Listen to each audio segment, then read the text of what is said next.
रमजान के 5 महीने पर सब लोगों को दिल से बधाई देते हैं, शुभकामनाएं देते हैं। बिहार का पारा हाई, टोपी पर सियासी लड़ाई। इस मौके पे तो हम नहीं रह पाएंगे, यहाँ पटना में रहेंगे, तो आज पहले ही एडवांस में ही हम आप लोगों को ईद की भी मुबारकबाद देते हैं। चुनाव से पहले हिंदू मुसलमान, तिलक हटाने से अपमान। तेजस्वी यादव जी को शर्म करनी चाहिए, ध्यान रखना चाहिए कि हम अपने धर्म के साथ दूसरे के धर्म का सम्मान करें, न कि अपने धर्म को अपमानित करके दूसरे के धर्म को सम्मान करने जाए। तेजस्वी का मिशन भाईजान, बिहार में सियासी घमासान। वोट के सौदागर सिर्फ वोटों की बात करता है और वोटों की सौदागरी करने के लिए जाना जाता है। वोट के लिए हिंदू लालटेन का नया केंद्र बिंदु। अरे नेता ने तो मंदिर में जाके श्रद्धा के साथ पूजा भी करी, घर में भी करते हैं और इफ्तारी में भी गए। समाज के सभी वर्गों को साथ में लेकर चलने की बात करते हैं वो। आप लोग सिर्फ और सिर्फ समाज को बांटने की बात करते हो। पूजा के बाद इफ्तार, जालीदार टोपी पर तकरार। चुनावी हिंदू बनते रहते हैं ये लोग, लेकिन चुनावी हिंदुओं को देश और बिहार अच्छी तरह पहचान रहा है। टीका टोपी पर बिहार में संग्राम। ओरिएंट बेल टाइल्स स्टूडियो से आप देख रहे हैं एबीपी न्यूज। एबीपी न्यूज में स्वागत है आपका। मैं अखिलेश आनंद हूं। टीका टोपी पर टकराव, जिसके केंद्र में है बिहार के नेता प्रतिपक्ष तेजस्वी यादव, जो कल एक इफ्तार पार्टी में गए थे, लेकिन तेजस्वी ने जालीदार टोपी पहनने से बिहार का सियासी पारा चढ़ा दिया है, क्योंकि इफ्तार से पहले तेजस्वी एक मंदिर में पूजा करने गए थे, जहां उनके माथे पर तिलक लगा था। लेकिन जब कुछ देर के बाद तेजस्वी इफ्तार में पहुंचे तो यह तिलक गायब था। अब इसी को लेकर बीजेपी और जेडीयू तेजस्वी पर हमलावर है। रिपोर्ट देखिए।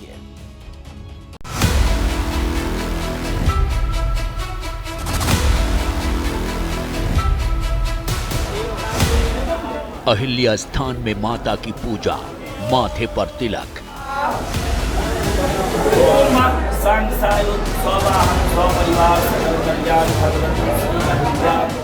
इफ्तार पार्टी में जालीदार टोपी, लेकिन तिलक गायब।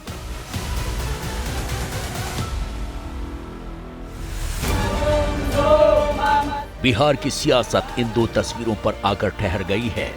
ये दोनों ही तस्वीरें बिहार के दरभंगा की हैं, लेकिन इन दोनों तस्वीरों में तेजस्वी यादव के अलग अलग गेटअप हैं।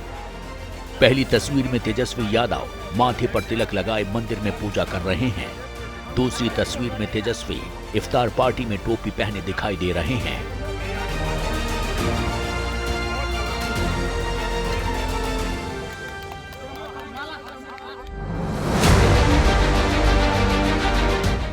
लेकिन गौर करने वाली बात यह है कि इफ्तार पार्टी में तेजस्वी के माथे से तिलक गायब है।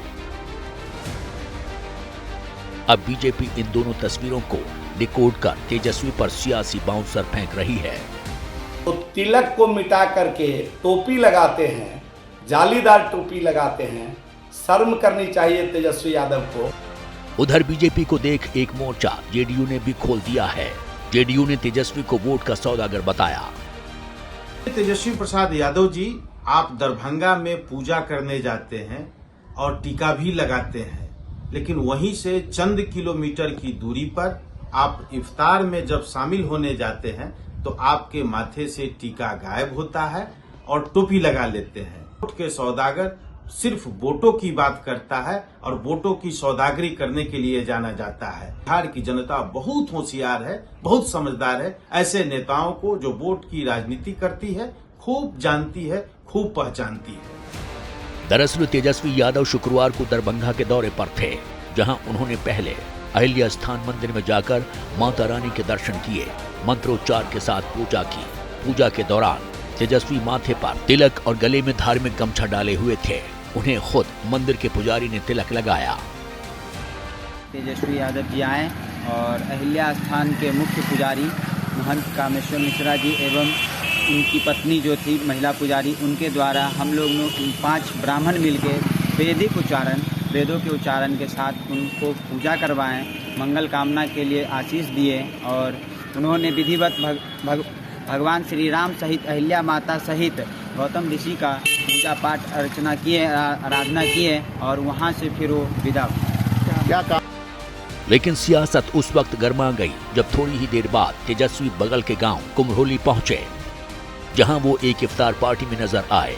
यहां तेजस्वी यादव का मुस्लिम समाज के लोगों ने टोपी पहनाकर स्वागत किया, लेकिन उनके माथे से टीका गायब था।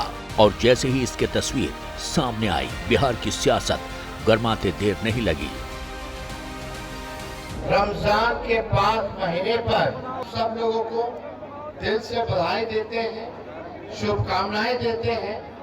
एक 5 महीना है और हम लोग लगातार, हमारे देश की संस्कृति रही है गंगा जमुनी तहजीब की, मिल करके अमन चैन शांति हम लोग कायम करें। हालांकि आरजेडी ये कहते हुए तेजस्वी का बचाव कर रही है कि उनके नेता ने ऐसा करके गंगा जमुनी तहजीब की मिसाल पेश की है। भारत की गंगा जमुनी संस्कृति को मजबूती प्रदान करने वाले तेजस्वी यादव जी को सभी को सराहना करना चाहिए कि भारत का जो पहचान रहा है, भारत जिस पहचान से जाना जाता है कि एक दूसरे के प्रति जो धर्मों का सम्मान है वो करते हुए हम अपने धार्मिक कार्यों के साथ साथ दूसरे धर्मों का भी आदर करें, ये तेजस्वी जी ने करके कहीं ना कहीं मिसाल प्रस्तुत किया है। और इसकी सराहना उन लोगों को करनी चाहिए जो नफरत की राजनीति के सहारे कहीं ना कहीं देश की बहुआयामी संस्कृति को नुकसान पहुंचाना चाहते हैं। सवाल उठा रहे हैं हमारे नेता पर। अरे नेता ने तो मंदिर में जाके श्रद्धा के साथ पूजा भी करी, घर में भी करते हैं और इफ्तारी में भी गए। समाज के सभी वर्गों को साथ में लेकर चलने की बात करते हैं वो। आप लोग सिर्फ और सिर्फ समाज को बांटने की बात करते हैं। और एक चीज और समझ लीजिए, हिंदू धर्म का ठेका आप लोगों के हाथ में नहीं है। सब कोई जो इस देश में है, सब कोई को अपना अपना धर्म मानने का और उसको चलने का अधिकार है। लेकिन सियासत मिसालों से नहीं चलती, वो भी तब जब इसी साल बिहार में चुनाव है, क्योंकि अब विरोधी सवाल उठा रहे हैं कि तेजस्वी ने जानबूझकर माथे से तिलक हटाया और हिंदू आस्था का अपमान किया। दरअसल तेजस्वी यादव दरभंगा पहुंचे थे, वहां उन्होंने अहिल्या स्थान स्थित मंदिर में पूजा अर्चना की, पुजारियों ने उनको टीका लगाया, लेकिन जब वहां से चंद किलोमीटर की दूरी पर वह इफ्तार पार्टी में जब पहुंचे तो उनके माथे पर से तिलक गायब था। बस इसी मुद्दे को बीजेपी जदयू ने पकड़ लिया है। बीजेपी की तरफ से साफ तौर से कहा गया है कि तेजस्वी को तिलक और टोपी दोनों लगानी चाहिए थी, लेकिन इफ्तार पार्टी में पहुंचने से पहले उन्होंने अपने माथे के तिलक को पोंछ लिया, सो उन्होंने सनातन धर्म का अपमान किया है। अब सवाल ये भी है कि आखिर तेजस्वी ने तिलक क्यों हटाया? क्या तेजस्वी तिलक और टोपी से संतुलन वाली सियासत कर रहे हैं? लेकिन चौतरफा हो रही बयानबाजी से बिहार का सियासी संतुलन बिगड़ता दिखाई दे रहा है। तो सभी धर्मों का सम्मान करेगा, वो किसी धर्म का अपमान नहीं करेगा। तेजस्वी यादव जी, उनकी आस्था कहाँ है ये पूरा बिहार जानता है। चुनावी हिंदू बनते रहते हैं ये लोग, लेकिन चुनावी हिंदुओं को देश और बिहार अच्छी तरह पहचान रहा है। बिहार में इसी साल विधानसभा चुनाव है, लिहाजा हर राजनीतिक दल वोट के हिसाब से रंग बदलता दिखाई दे रहा है, ताकि चुनाव से पहले ज्यादा से ज्यादा लोगों को अपने पाले में लाया जा सके और अपना वोट प्रतिशत बढ़ाया जा सके। लेकिन सवाल इस बात का है कि क्या तेजस्वी ने टीका टोपी से बिहार में नए टकराव को जन्म दे दिया है?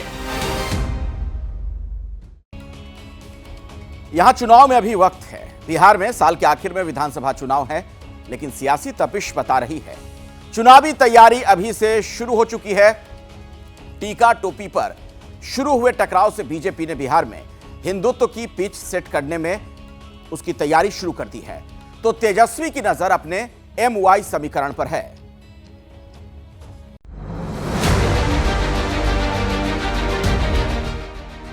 टीवी स्क्रीन पर दिख रही इन तीनों तस्वीरों के केंद्र तेजस्वी यादव और उनका परिवार है, क्योंकि दरभंगा में टीका टोपी के टकराव ने पुराने विवादों को भी हरा कर दिया है। क्योंकि समय समय पर तेजस्वी यादव कुछ ऐसा कर जाते हैं कि खुद ही विरोधियों के निशाने पर आ जाते हैं। नवरात्रि में मछली विवाद, कुछ ऐसा ही पिछले साल अप्रैल महीने में हुआ था, जब लोकसभा चुनाव के ठीक बीच तेजस्वी ने एक वीडियो सोशल मीडिया पर शेयर किया था, जिसमें तेजस्वी यादव मछली खाते हुए दिखाई दे रहे थे। जिस वक्त तेजस्वी का ये वीडियो आया तब नवरात्रे चल रहे थे, जिसको लेकर बीजेपी ने तेजस्वी को इस कदर घेरा कि पूरे चुनाव के दौरान तेजस्वी का मछली विवाद छाया रहा। नवरात्र के दिनों में अपना नॉनवेज खाना अब किस मंशा से वीडियो दिखा दिखा करके लोगों की भावनाओं को चोट पहुंचा करके किसको खुश करने का खेल कर रहे हो? ये लोग ऐसा जानबूझकर इसलिए करते हैं ताकि इस देश की मान्यताओं पर हमला हो। तुष्टीकरण से आगे बढ़कर ये इनकी मुगलिया सोच है। हालांकि बाद में तेजस्वी को सामने आकर सफाई देनी पड़ी कि वीडियो एक दिन पहले का था, लेकिन तब तक काफी पानी बह चुका था। ये हम जानते थे भाजपा वाले को लोगों को मिर्ची लगेगी, इसलिए हमने IQ टेस्ट जो है वो किया था। आप ट्वीट में जो वीडियो के साथ जो हमने ट्वीट डाला है उसमें साफ तौर पे डेट का जिक्र है, 8 तारीख का तारीख उसमें मेंशन है। और हमने जो IQ टेस्ट जो लिया इन भाजपाइयों का, हम साबित हुए सही। जो नेता बयानबाजी कर रहे हैं बिना पढ़े लिखे, बिना ट्वीट को देखे हुए कुछ भी बोल सकते हैं। अरे हम लोगों को नहीं पता है कि क्या चल रहा है नहीं चल रहा। सावन में मटन पार्टी, ये विवाद 2023 का है, जब लालू की बेटी मीसा भारती के आवास पर एक मटन पार्टी हुई, जिसका वीडियो 2 सितंबर 2023 को राहुल गांधी ने सोशल मीडिया पर शेयर किया था। लेकिन सियासत इसकी टाइमिंग को लेकर भड़क गई, क्योंकि जिस वक्त ये पार्टी हुई तब सावन का महीना चल रहा था।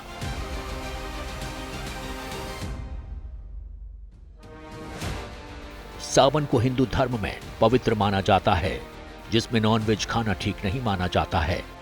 बीजेपी नेताओं ने इसे धार्मिक भावनाओं का अपमान बताकर निशाना साधा था। हालांकि परिवार ने इसे अपनी पसंद बताकर मामले को शांत करने की कोशिश की, लेकिन बात शांत नहीं हुई। सवाल उठे कि लालू परिवार एक समुदाय विशेष को खुश करने के लिए ऐसा करता है, और अब वही चाल टीका टोपी पर मचे टकराव के बाद फिर से खड़े हो गए हैं, क्योंकि बीजेपी आरोप लगा रही है कि तेजस्वी ने मुस्लिम वोट को रिझाने के लिए अपने माथे से तिलक हटाकर टोपी पहनी। दरअसल बिहार में 17.70% मुस्लिम आबादी है, जिनका बिहार की कटिहार, अररिया, पूर्णिया, मधुबनी, दरभंगा, सीतामढ़ी, पश्चिमी चंपारण और सीवान जैसे इलाकों में बड़ा प्रभाव है। और ये पूरा वोट आरजेडी का परंपरागत वोट माना जाता है, क्योंकि MY समीकरण हमेशा से आरजेडी का बड़ा हथियार रहा है। इसे ऐसे समझ सकते हैं कि 2020 के विधानसभा चुनाव में 83% यादवों ने महागठबंधन को वोट दिया, जबकि सिर्फ 5% यादव वोट एनडीए को मिला। वहीं 76% मुस्लिमों ने महागठबंधन को वोट दिया था और 5% मुस्लिम वोट एनडीए को मिला था। लेकिन जहां आरजेडी इफ्तार के जरिए मुस्लिम वोट पर जोर दे रही है, वहीं दूसरी तरफ बीजेपी हिंदू स्वाभिमान यात्रा के जरिए हिंदुत्व की पिच पर सियासी मैदान सेट करती दिखाई दे रही है।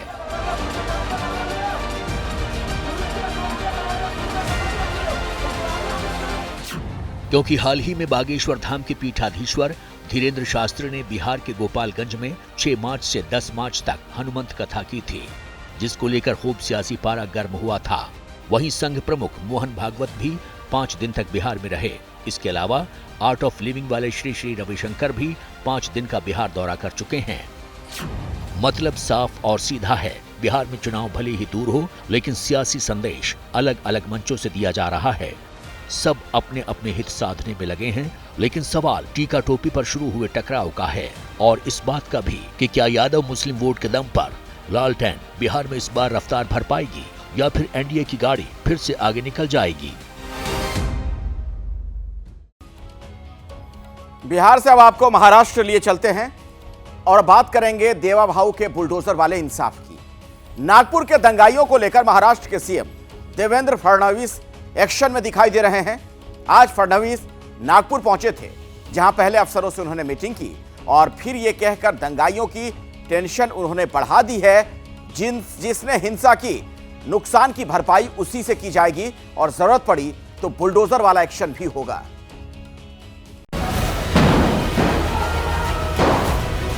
उनको तो निश्चित रूप से अपनी करतूत का भुगतान करना ही पड़ेगा। हरगिज डरने की जरूरत नहीं। जहां बुलडोजर चलाने की आवश्यकता होगी वहां चलेगा। हमारी मुस्लिम भाई बहनों को जो भी आंखें दिखाएगा उसे किसी भी कीमत पर बख्शा नहीं जाएगा। नागपुर में 5 दिन पहले भड़की आग के शोले अब तक शांत नहीं हुए हैं। 5 दिन पहले जो आग लगी थी उसकी चिंगारियां अब नेताओं के बयानों में दिख रही हैं। नागपुर का माहौल ऊपर से तो शांत दिख रहा है, लेकिन राख के नीचे आग अब भी सुलग रही है। 17 मार्च को हुई हिंसा और आगजनी के बाद महाराष्ट्र के मुख्यमंत्री देवेंद्र फडणवीस आज नागपुर पहुंचे, जहां उन्होंने पुलिस अफसरों के साथ बैठक की और सुरक्षा व्यवस्था का हाल जाना। बैठक के बाद फडणवीस ने कहा कि नागपुर में भड़के दंगे के दौरान हुए नुकसान की भरपाई दंगाइयों से ही की जाएगी। जो दंगाई है उनकी पहचान कर ली गई है। 104 लोगों को अभी तक पहचान कर पकड़ा गया है। जब तक आखिरी दंगाई को पकड़ा नहीं जाता ये कार्रवाई रुकने वाली नहीं है। ये जितना नुकसान दंगाइयों ने किया है इसका पूरा हिसाब निकाला जाएगा और ये पूरा नुकसान उनसे वसूल किया जाएगा। मुख्यमंत्री यही नहीं रुके, उन्होंने चेतावनी देने वाले अंदाज में कहा कि जरूरत पड़ी तो बुलडोजर एक्शन भी होगा, यानी महाराष्ट्र में भी योगी मॉडल वाला फटाफट इंसाफ होगा। जहां बुलडोजर चलाने की आवश्यकता होगी वहां चलेगा। जहां गलत काम होगा उसको रौंदा जाएगा, किसी को बख्शा नहीं जाएगा। फडणवीस के बयानों से साफ संकेत है कि वो खुद को हिंदू हृदय सम्राट के तौर पर पेश करने की कोशिश कर रहे हैं। वहीं उनके डिप्टी सीएम अजीत पवार अलग ही लाइन पर चल रहे हैं। अपने आवास पर आयोजित इफ्तार पार्टी में अजीत पवार ने ऐसी बात कह दी जो हिंदुत्व की राजनीति करने वाले नेताओं को रास नहीं आएगी। हमने होली मनाई, जल्दी गुड़ी पाड़वा आने वाला है, फिर ईद आएगी। यह त्योहार हमें साथ मिलकर मनाना है, क्योंकि हमारी एकता ही हमारी असली ताकत है। मुझे एक भरोसा देना है, आपका भाई अजीत पवार आपके साथ है। हमारी मुस्लिम भाई बहनों को जो भी आंखें दिखाएगा, 2 गुटों में झगड़ा लगाकर अमन शांति को भंग करेगा और कानून को अपने साथ में लेने की बात करेगा, तो वो कोई भी हो उसे किसी भी कीमत पर बख्शा नहीं जाएगा, माफ नहीं किया जाएगा। अजीत पवार के इस बयान के बारे में जब फडणवीस से सवाल हुआ तो वो जवाब देने से बचते नजर आए। अजीत पवार जी ने क्या बयान दिया मुझे मालूम नहीं, पर जो भी अच्छा व्यक्ति है, देशभक्त है, देश के लिए काम करता है, वो किसी भी जाति का हो, धर्म का हो, उसके ऊपर कोई गलत आंख उठाएगा तो हम भी सहन नहीं करेंगे। लेकिन जो समाज को तोड़ने का काम करेगा, जो समाज में हिंसा करने का काम करेगा, उसको छोड़ेंगे भी नहीं। वहीं मुस्लिम समाज का स्वयंभू मसीहा बनने की कोशिशों में जुटे असदुद्दीन ओवैसी भी नागपुर हिंसा पर मुखर हैं और महाराष्ट्र सरकार को घेरने की कोई कोशिश नहीं छोड़ रहे हैं। हरगिज डरने की जरूरत नहीं है, डरने और घबराने की जरूरत नहीं है। बोल रहा है कि इनकी खबर तोड़ देंगे, कोई बोल रहा है हम ये कर देंगे। महाराष्ट्र का मुख्यमंत्री बोलता है, इस तरह का बयान उसके वजीर देते हैं कि वो निकाल देंगे, और फिर जब गड़बड़ होती बोलते नहीं नहीं वो पिक्चर की वजह से गड़बड़ हुई। अच्छा, पिक्चर की वजह से गड़बड़ हुई? तुम क्या कर रहे थे? तुम्हारा ही शहर है ना वो नागपुर। मुख्यमंत्री फडणवीस ने बताया कि सोशल मीडिया के जरिए अफवाह फैलाई गई, जिसके बाद हिंसा भड़की। हालांकि हिंसा के पीछे विदेशी हाथ होने की अटकलों को उन्होंने खारिज कर दिया। सियासी बयानबाजी के बीच नागपुर के हिंसा प्रभावित इलाकों में अभी तनाव बना हुआ है। हालांकि कुछ इलाकों से कर्फ्यू हटा लिया गया है, लेकिन पुलिस का पहरा अभी भी सख्त है।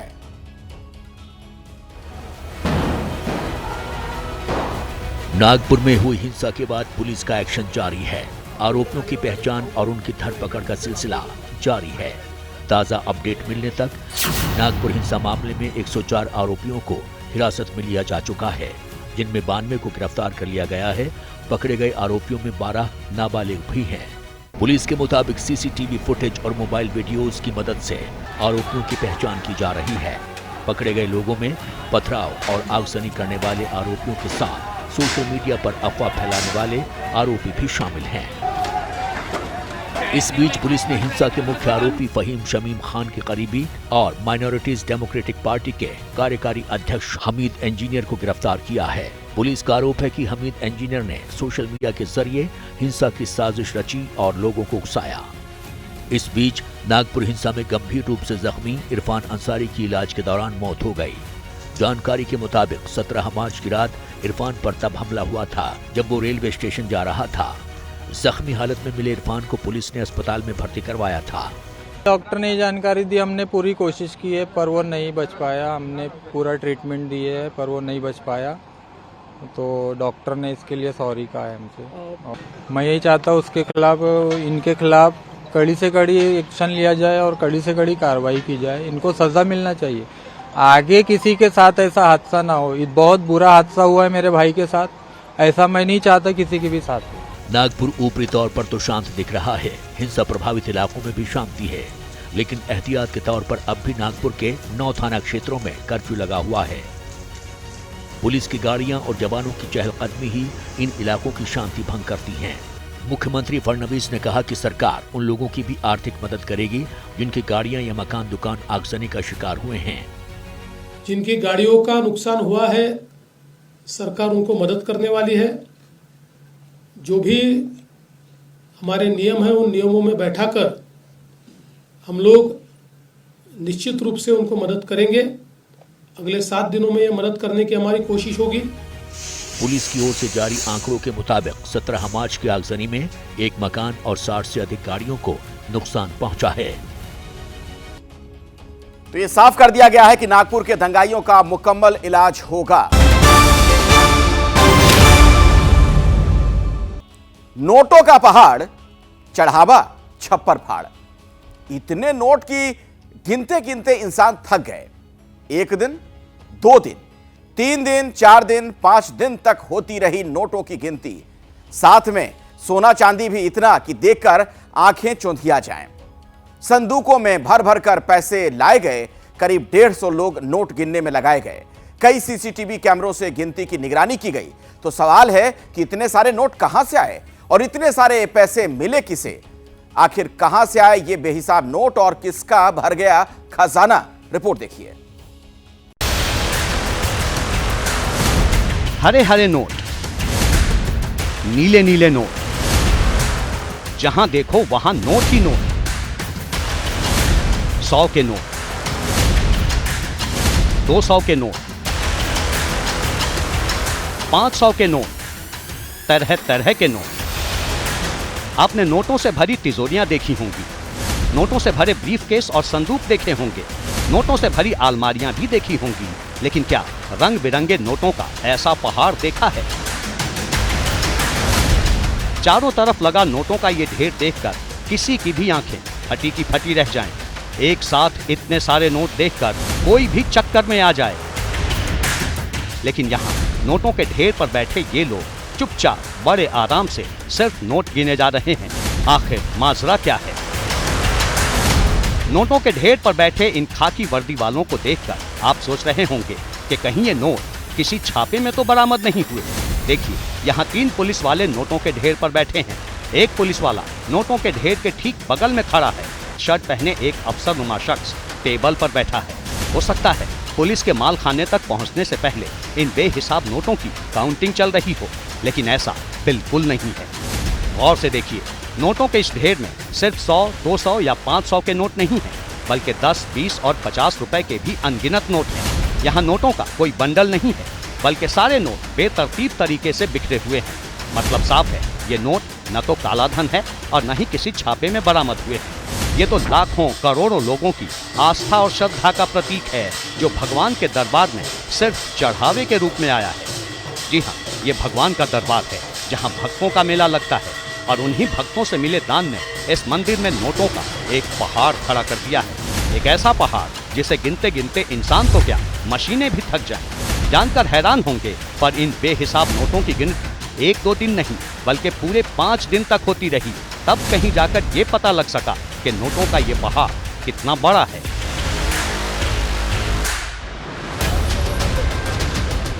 देखिए, चांदी के ट्रंक में ठसाठस भरे हुए बेहिसाब नोट और बड़ी बड़ी परातों से भर भर कर नोट निकालते मंदिर के दर्जनों कर्मचारी।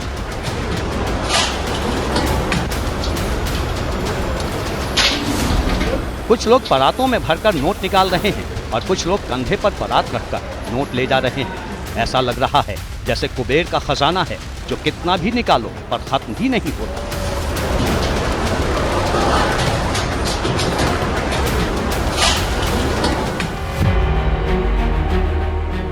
तस्वीरें राजस्थान के चित्तौड़गढ़ की हैं, जहां के मशहूर कृष्णधाम सांवलिया सेठ मंदिर में इस बार भक्तों के चढ़ावे ने सारे रिकॉर्ड तोड़ दिए। मंदिर के भंडार से इतने नोट निकले कि देखने वाले देखते रह गए। मंदिर में भक्तों का रिकॉर्ड तोड़ चढ़ावा आया है। 29 करोड़ से ज्यादा का कैश चढ़ावा मिला है। 1.5 महीनों में ही नोटों से भर गया भगवान का भंडार। उसमें जो हमारा ऑनलाइन और ऑफलाइन, जो हमारा ऑनलाइन हमारे जो राशि प्राप्त होती है वो 4.5 करोड़ के आसपास प्राप्त हुई है, और इसके अलावा जो हमें 25.5 करोड़ के आसपास, 24.5 साढ़े 25 करोड़ के आसपास हमें ऑफलाइन जो है हमारे सोना चांदी और उसका तोल अलग है, तो 29 करोड़ के आसपास मोटा मोटी अनुमान है कि इस बार हमें प्राप्त होगा। भगवान सांवलिया सेठ के मंदिर में सिर्फ नोटों की ही बारिश नहीं हो रही, सोने चांदी की भी जमकर बरसात हो रही है। भगवान के भक्त दिल खोलकर सोना चांदी दान कर रहे हैं। चढ़ावे में 1 किलो 100 ग्राम से ज्यादा सोना आया है। 135 किलो से ज्यादा चांदी का चढ़ावा आया है। आभूषण के रूप में ये सोना चांदी मिला है। ये तो भगवान सांवलिया सेठ मंदिर की सिर्फ 1.5 महीने की कमाई है। पूरे साल की कमाई जानेंगे तो होश उड़ जाएंगे, क्योंकि इस मंदिर में आने वाले भक्त सिर्फ राजस्थान के नहीं हैं। गुजरात, महाराष्ट्र, उत्तर प्रदेश, मध्य प्रदेश, हरियाणा और दिल्ली समेत देश दुनिया के लाखों श्रद्धालु यहाँ भगवान सांवलिया का दर्शन करने पहुँचते हैं। और ये तमाम भक्त अपने साथ चढ़ावे में कुछ न कुछ जरूर लाते हैं, क्योंकि ऐसी मान्यता है कि इस मंदिर में जो भक्त जितना चढ़ावा देगा उसकी संपत्ति उतनी ही ज्यादा होगी। एकमात्र अवतार है भगवान का जिसमें भगवान व्यापारी बन गए, इसलिए ये सेठ हैं, ये बनियों के देवता कहलाते हैं। और ये आनंद की बात है, बनियों से यदि आप पूछे जो व्यापार करते हैं तो वे व्यापार कभी स्वयं करते हैं, वे भगवान की पार्टनरशिप में व्यापार करते हैं। वे भगवान को ऐसा वचन देते हैं कि हे भगवान, आप मेरा व्यापार चलवाइए, और आप जब मेरा व्यापार चलवाएंगे तो जो भी मुझे लाभ होगा, जो मुनाफा होगा, उसका इतना प्रतिशत मैं आपको चढ़ाऊंगा। लेकिन जब व्यापार को चलाने के लिए आप भगवान को व्यापार में अपना सहयोगी बना लेते हैं, पार्टनर बना लेते हैं, तो भगवान का ही कथन है गीता में कि मैं वैसा ही हो जाता हूं। यही वजह है कि सांवलिया सेठ मंदिर आने वाले भक्तों की संख्या लगातार बढ़ती जा रही है, और साथ ही बढ़ता जा रहा है मंदिर को मिलने वाला चढ़ावा।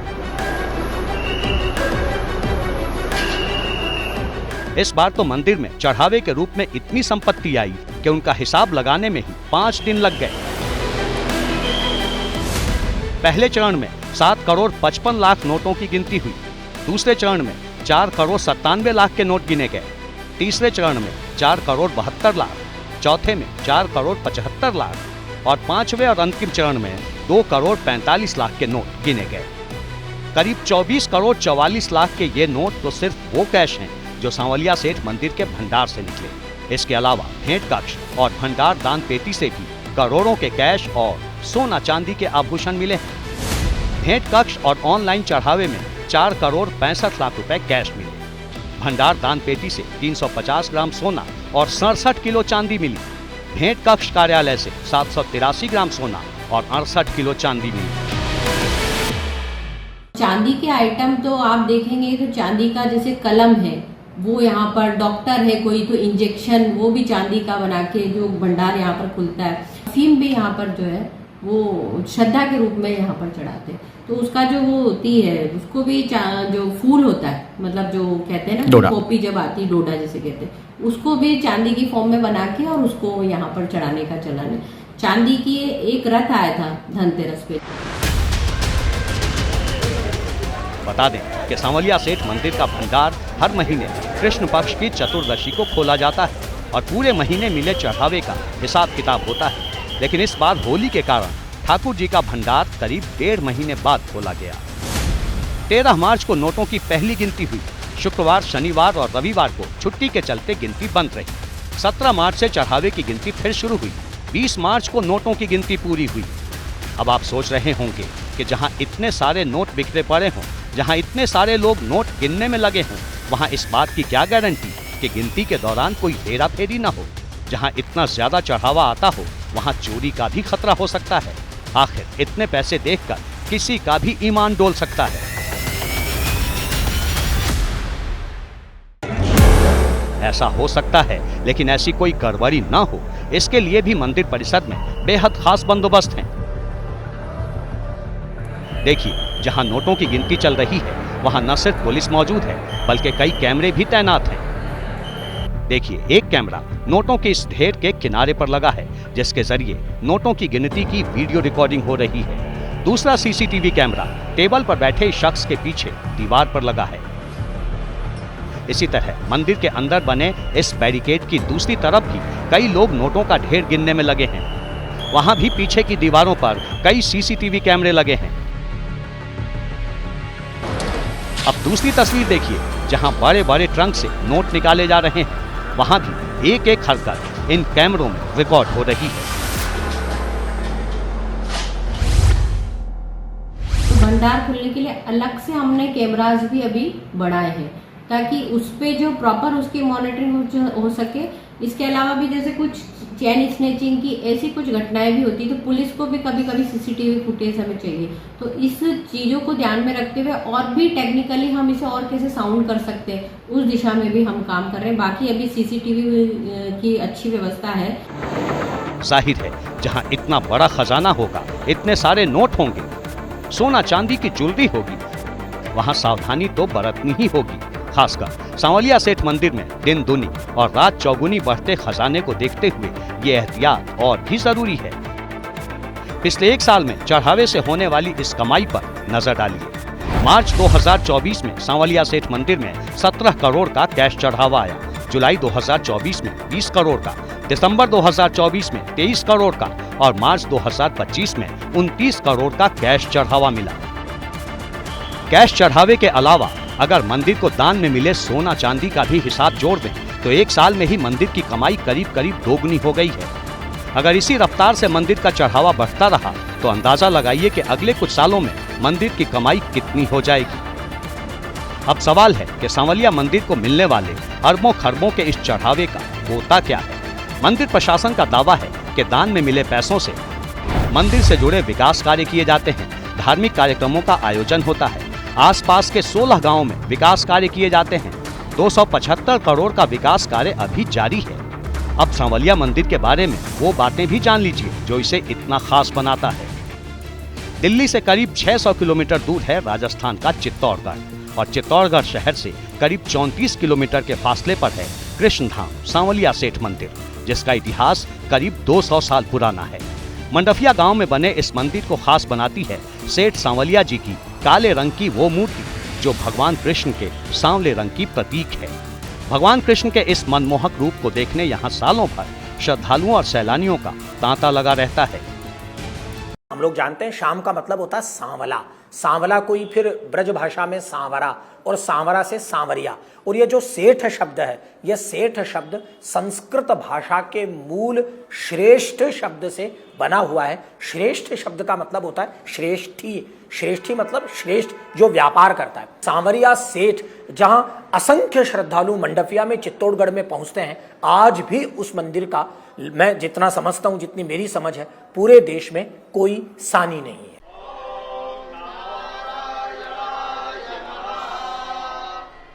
सांवलिया सेठ महाराज की, सांवलिया सेठ महाराज की। प्रधानमंत्री मोदी भी भगवान कृष्ण के इस दिव्य रूप का दर्शन कर चुके हैं। अक्टूबर 2023 में प्रधानमंत्री सेठ सांवलिया मंदिर गए थे और भगवान कृष्ण का दर्शन पूजन किया था।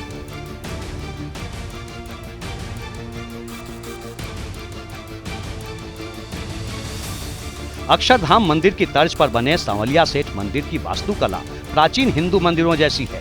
मंदिर की दीवारों और स्तंभों पर खूबसूरत नक्काशी है।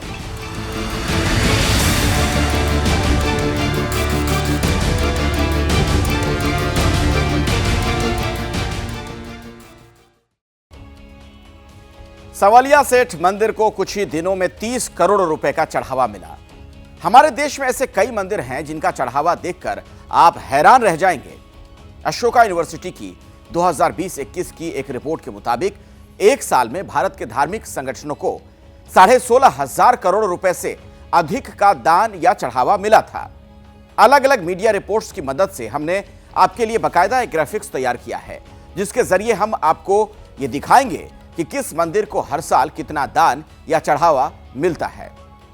आंध्र प्रदेश में तिरुमला तिरुपति वेंकटेश्वर मंदिर को हर साल औसतन 1500 करोड़ रुपए का चढ़ावा मिलता है। यह देश का सबसे अमीर मंदिर भी माना जाता है। तिरुवनंतपुरम स्थित श्री पद्मनाभ स्वामी मंदिर की बात की जाए तो सालाना 500 करोड़ रुपए का दान यहां भी मिलता है।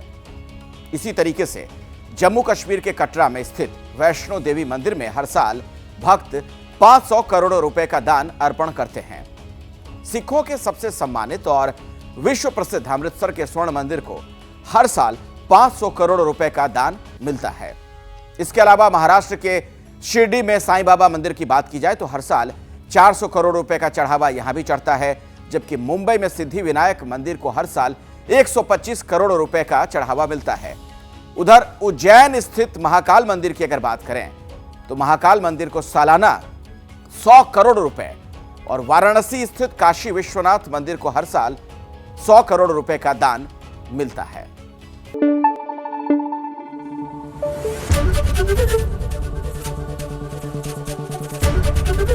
एबीपी न्यूज आपको रखे आगे।